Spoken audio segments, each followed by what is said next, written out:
ನಿಮ್ಮ ಕಾಂಗ್ರೆಸ್ ಗೆದ್ದಿರೋದು ಫ್ರೀ ಗ್ಯಾರಂಟಿಗಳಲ್ಲಿ ಅಂತ. ಬಟ್ ಇದನ್ನು ಕೌಂಟರ್ ಮಾಡೋದಕ್ಕೆ ನನ್ನ ಪ್ರಕಾರ ಒಬ್ಬ ಸಾಮಾನ್ಯ ವ್ಯಕ್ತಿ ಕೇಳ್ಬೋದು, ಯಾರಾದರೂ ಒಬ್ಬರು ಬಿಟ್ಕೊಡಿ, ಆಯಿತು ನಿಮಗೆ ಬೇಡ ಫ್ರೀ ಗ್ಯಾರಂಟಿಗಳು ಬೇಡ, ಬಿಟ್ಟುಕೊಡಿ ಅನ್ನೋ ಒಂದು ಅಭಿಯಾನವನ್ನು ತಾವು ಮಾಡ್ಬೋದಾಗಿತ್ತು. ನಾವು ಏನಿದ್ರು ಕೂಡ ಯಾರು ತುಳಿತಕ್ಕೆ ಒಳಗಾಗಿರ್ತಕ್ಕಂಥ ಜನ ಇದ್ದಾರೆ, ಯಾರು ಬಡವರಿದ್ದಾರೆ, ಅವರಿಗೆ ಸಹಾಯ ಆಗಲಿ ಅಂತೇಳಿ ಗ್ಯಾರಂಟಿ ತಂದಿರತಕ್ಕಂಥದ್ದು. ನರೇಂದ್ರ ಮೋದಿ ಹೇಳ್ದಾಗೇನೆ ಯಾರಿಗೆ ಗ್ಯಾಸ್ ಸಿಲಿಂಡರ್ಗಳಿಗೆ ಸಬ್ಸಿಡಿ ಬೇಡ ನೀವೆಲ್ಲ ವಾಪಸ್ ಕೊಡಿ ಅಂತ ಕೇಳಿದಾಗ ನಾವು ಕೇಳಕ್ ಹೋಗೋದಿಲ್ಲ. ನಿನಗೆ ನಿಜವಾಗ್ಲೂ ಕೂಡ ಆರ್ಥಿಕವಾಗಿ ಹಿಂಜರಿತ ಇದೆ, ನನಗೆ ಬೆನಿಫಿಟ್ ಬೇಕು ಅನ್ನಂಗಿದ್ರೆ ಅಪ್ಲೈ ಮಾಡಿ, ಆ ಬೆನಿಫಿಟ್ ಅನ್ನು ಗ್ಯಾರಂಟಿ ತಗೋ. ನಿನ್ನ ಮನಸ್ಸಿಗೆ ಬೇಡ ಅಂದ್ರೆ ನೀನು ಅಪ್ಲೈ ಮಾಡಬೇಡ ಅಂತೇಳಿ ಅಂತ ನಾವು ತೀರ್ಮಾನ ಮಾಡಿಕೊಡ್ತಾ. ಎಷ್ಟೋ ಜನ ಇವಾಗ ಫ್ರೀ ಗ್ಯಾರಂಟಿ ಕೊಟ್ಟರು ಕರ್ನಾಟಕನ ಬೀದಿಗೆ ತಂದ್ರು ಅಂತ ಹೇಳ್ತಿದಾರಲ್ಲ, ಅವ್ರಿಗೆ ಏನ್ ಆನ್ಸರ್ ಮಾಡ್ತೀವಿ? ಯಾರು ಹೇಳ್ತಲ್ಲ, ಬಿಜೆಪಿ ಅವ್ರು ಹೇಳ್ತಾ ಇರ್ತಕ್ಕಂಥದ್ದು. ಅವ್ರು ಯಾರು ಬಿಟ್ಕೊಟ್ಟಿಲ್ಲ. ಗ್ಯಾರಂಟಿ ಘೋಷಣೆ ಮಾಡಿದಂತ ಸಂದರ್ಭದಲ್ಲಿ ಬಿಜೆಪಿ ಏನಪ್ಪಾ ಅಂದ್ರೆ ಕರ್ನಾಟಕ ಆರ್ಥಿಕವಾಗಿ ದಿವಾಳಿ ಆಗೋಗುತ್ತೆ, ಈ ಗ್ಯಾರಂಟಿಗಳನ್ನ ಕೊಡಬಾರದು ಅಂತೇಳಿ ಅವರು ಅಪಪ್ರಚಾರವನ್ನ ಮಾಡ್ಕೊಂಡ್ರು. ಇವತ್ತು ನಾವು ಆ ಗ್ಯಾರಂಟಿಗಳಿಂದ ನಾವು ಸರ್ಕಾರ ಅಧಿಕಾರಕ್ಕೆ ಬಂದ ಮೇಲೆ ಇದೇ ಯಡಿಯೂರಪ್ಪ ಇರ್ಬೋದು, ಅಶೋಕ್ ಇರ್ಬೋದು, ಎಲ್ಲಾ ನಾಯಕರು ಅಂದ್ರೆ ನೀವು ಕೊಡ್ತಾ ಇರತಕ್ಕಂತ ಅಕ್ಕಿಯಲ್ಲಿ ಒಂದು ಕಾಳು ಕಡಿಮೆ ಆದ್ರೂ ಕೂಡ ನಾವು ಸುಮ್ಮನೆ ಇರೋದಿಲ್ಲ. ಗ್ಯಾರಂಟಿಗಳನ್ನ ಬೇಡ ಅಂತ ಹೇಳ್ದಂತವ್ರು 10 ಗ್ರಾಮು 10 ಅಕ್ಕಿ ಕಡಿಮೆ ಆದ್ರೂ ಕೂಡ ನಾವು ಸುಮ್ಮನೆ ಇರೋದಂತೇಳಿ ಹೋರಾಟ ಮಾಡಕ್ ಬಂದಂತವ್ರು ಇವತ್ತು ದಿವಸ. ನಮ್ಮ ಚುನಾವಣೆ ಆದ್ಮೇಲೆ ಈ ದೇಶದಲ್ಲಿ ಎಷ್ಟು ರಾಜ್ಯಗಳ ಚುನಾವಣೆ ಆಯ್ತು? ನಮ್ಮ ಗ್ಯಾರಂಟಿಗಳನ್ನ ಕಾಪಿ ಮಾಡಿ ಮೋದಿ ಕಾ ಗ್ಯಾರಂಟಿ ಅಂತ ಹೇಳ್ಬಿಟ್ಟು ಅವ್ರು ಅನೌನ್ಸ್ ಮಾಡ್ಲಿಲ್ವಾ? ಅವ್ರದ್ದೇ ದೇಶ ಎಲ್ಲ ಕೊಡ್ತಾ ಇಲ್ವಾ? ಇವತ್ತು ಸಿದ್ದರಾಮಯ್ಯ ಮುಖ್ಯಮಂತ್ರಿ ಆದ್ಮೇಲೆ 52,000 ಕೋಟಿ ರೂಪಾಯಿ ಖರ್ಚಾಗ್ತಾ ಇದೆ ಇವತ್ತು ದಿವಸ. ಇನ್ನು 5 ಗ್ಯಾರಂಟಿಗಳಿಗೆ 52,000 ಕೋಟಿ ರೂಪಾಯಿ ಖರ್ಚಾಗ್ತಾ ಇದೆ ಇವತ್ತು ದಿವಸ. ನಾವು ಬಜೆಟ್ ಅಲ್ಲಿ ಇಟ್ಟಿದೀವಿ ಅದನ್ನ.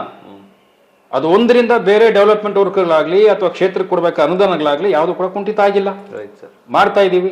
ಎಲ್ಲೋ ಒಂದ್ ಕಡೆ ಬಿಜೆಪಿಯಿಂದ ಬಂದಿರತಕ್ಕಂಥ ಶಾಸಕರಿಗೆ 1, 2, 3 ಕ್ಷೇತ್ರ ಕಡಿಮೆ ಆಗಿರೋದಕ್ಕೆ ಇವರು ಅಭ್ರವಣ ಮಾಡ್ತಾ ಇದಾರೆ ಅಷ್ಟೇನೆ.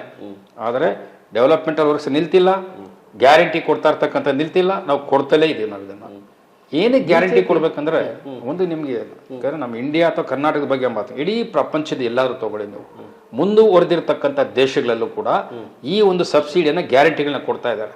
ಏನಾಗುತ್ತೆ ಅಂತಂದ್ರೆ ಒಬ್ಬ ಹೆಣ್ಣು ಮಗಳಿಗೆ ನಾವು ಈ 5 ಗ್ಯಾರಂಟಿಗಳಿಂದ ಒಂದು ಕುಟುಂಬಕ್ಕೆ ಕಡಿಮೆ ಅಂದ್ರೆ ಒಬ್ಬರಿಗೆ 1 ತಿಂಗಳಿಗೆ 5,000 to 6,000 ರೂಪಾಯಿ ಬೆನಿಫಿಟ್ ಸಿಗ್ತಾ ಇದೆ.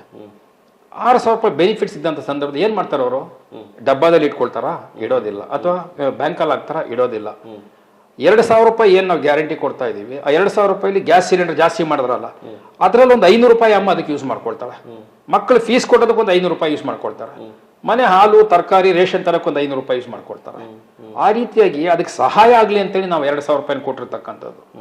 ದುಡ್ಡನ್ನ ನಿನಗೆ ಖರ್ಚು ಮಾಡಕ್ಕೆ ನಿನ್ನ ಹತ್ರ ದುಡ್ಡು ಇರಬೇಕು. ನಾವು ದುಡ್ಡು ಕೊಟ್ಟಂತದನ್ನ ಮತ್ತೆ ನೀನು ಅಂಗಡಿಗೆ ಹೋಗ್ತೇನೆ, ನೀನ್ ಮನೇಲಿ ಇಟ್ಕೊಳ್ಳಲ್ಲ. ಏನೋ ಒಂದು ಸಾಮಾನೆಲ್ಲ ಖರೀದಿ ಮಾಡ್ತೇನೆ ನೀನು.